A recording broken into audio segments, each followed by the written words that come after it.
Hello everyone, welcome to the Street Crime UK YouTube channel. Thank you for joining us.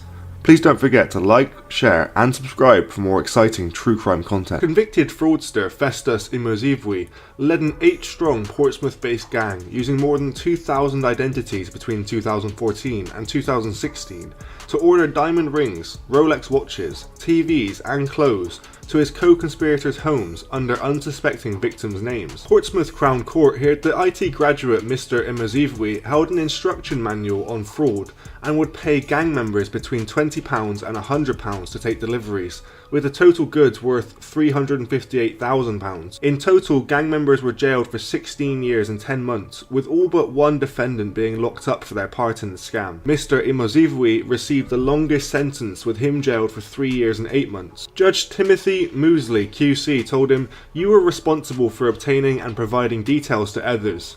You found people to accept deliveries and pay them.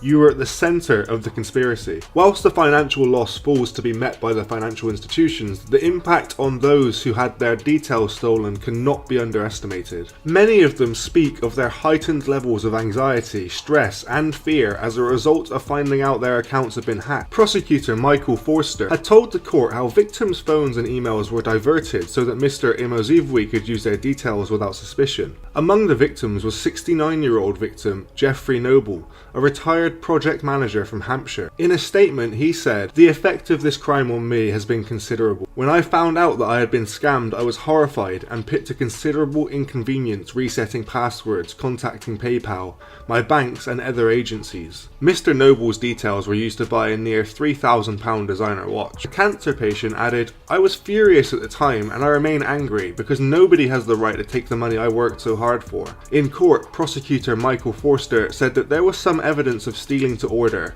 but also some of buying high-value goods to sell in on a shotgun approach, firing off as many transactions as you can possibly get and as many goods that come through as you can. The case came to light when BT alerted police. Officers uncovered PayPal transactions and the commerce firm helped to identify suspect deliveries. Mr. Immersive, known as Swifty, was at the centre of the conspiracy. Prosecutor Mr. Forster said that when police raided his home in Strode Road, Stamshaw, they seized 13 phones and 13 SIM cards from the top of a wardrobe. Fingerprint experts were able to identify Mr. Immersive's prints from one photo extracted from his phone of a bank card in his hand. Apple goods, cash, dresses, Louis Vuitton high heels, handbags and IT textbooks were found at his home by police. A loan receipt found by police reveals he transferred cash to Romania under an alias. When he was taken to custody, officers found that he had chewed and destroyed a USB memory stick. Laptops under his mattress and a white iPhone between his pillows were linked to the fraud. During the operation, arguments flared over payments that Mr. Immersive made to his co-conspirator Charles Onwu's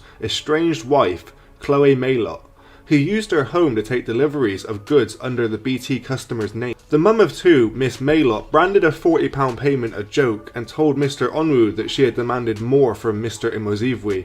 In a message, she said, "I've asked for more." In a WhatsApp message she sent to Mr. Onwu, Miss Maylott said, "Did you know it's against the law to use another person's name? It's called fraud." The court heard that she had threatened to go to the police despite taking parcels in at her Buckland home. At couple Penelope Chatzik-Constantinou and Victor Ungo's home, officers found a document on a device containing hundreds of stolen identities, including bank card numbers and dates of birth. Dad of two, Mr. Ungo, who studied petroleum engineer at university in Portsmouth, claimed that Mr. Immersive put them on his device. Adele Kadir, who was previously jailed for having a fake passport, took in 80 orders arranged by Mr. Immersive at his home between March 2015 and March 2016, the court heard. Deliveries were also made to conspirator Moulade Fassiou's girlfriend's home in Methuen Road, Milton, including a £1,672 designer watch and £3,500 in 2016 using unsuspecting victims' details hacked through a phishing email. The court heard that Miss Fassiou was very good friends with Mr. Immersive. One message from Mr. Immersive said, "You went from selling Rolexes to TVs to selling prams. Please stay in one lane." Mr. Adepoju had deliveries sent to his girlfriend's home in Francis Avenue, Southsea, including trying to get a bank card sent. Overall, the amount of goods ordering to gang members' homes was £129,000 worth of goods to Mr. Onwu's address in Broome Close, £69,000 to Mr. Ungo's and PC Homes in Raffles Court in Effistone Road, and at another address, including a £2,250 18-carat gold chain and diamond necklace, and a £430 iPad mini, £36,000 to Miss Maylot's home, including a fridge.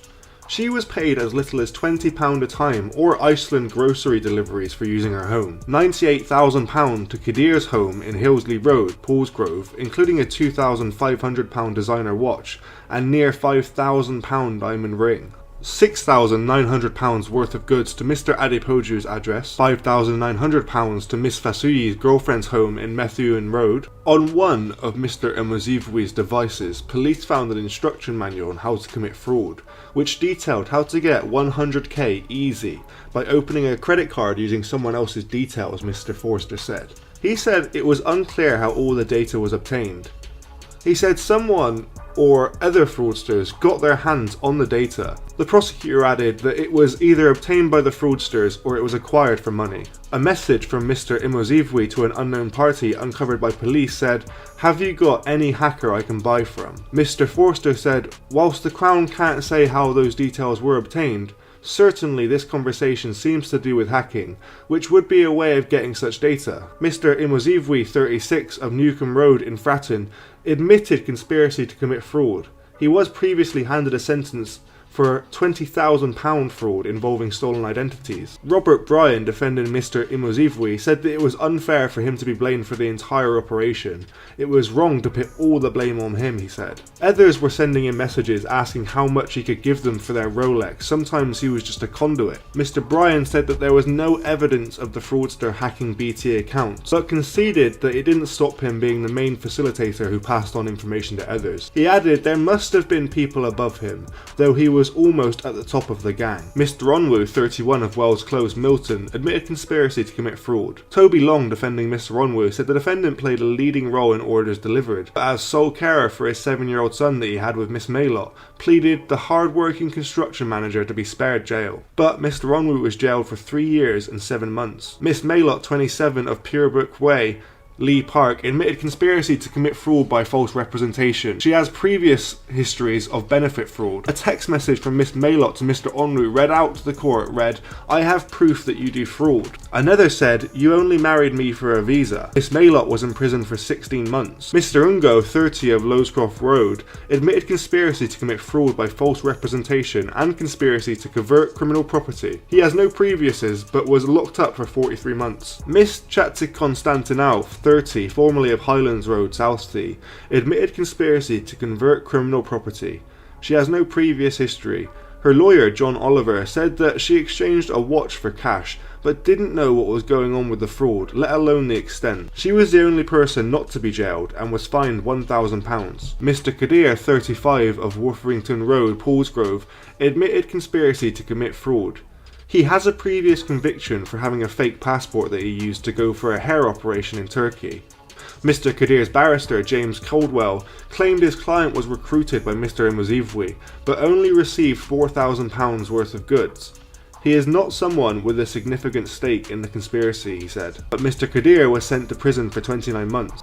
Mr. Fasuyi, 37, of Methuen Road, Eastney, admitted conspiracy to commit fraud. He received 2 years in jail. Mr. Adepoju, 40, of London Road, North End, admitted conspiracy to commit fraud. He was incarcerated for 19 months. Notices of deportation have been made to some of the defendants who are Iraqi, Nigerian and Greek nationals. What do you think about Mr. Immerse's story? Do you think he got enough of a punishment for stealing and using over 2,000 people's identities? Thanks for joining us today. If you enjoyed the video, don't forget to give it a like and a share, and leave any thoughts or suggestions you have in the comments section. We love to read through them all. And if you're new but enjoy UK true crime content, then subscribe to see when our newest video releases. And as always, stay safe.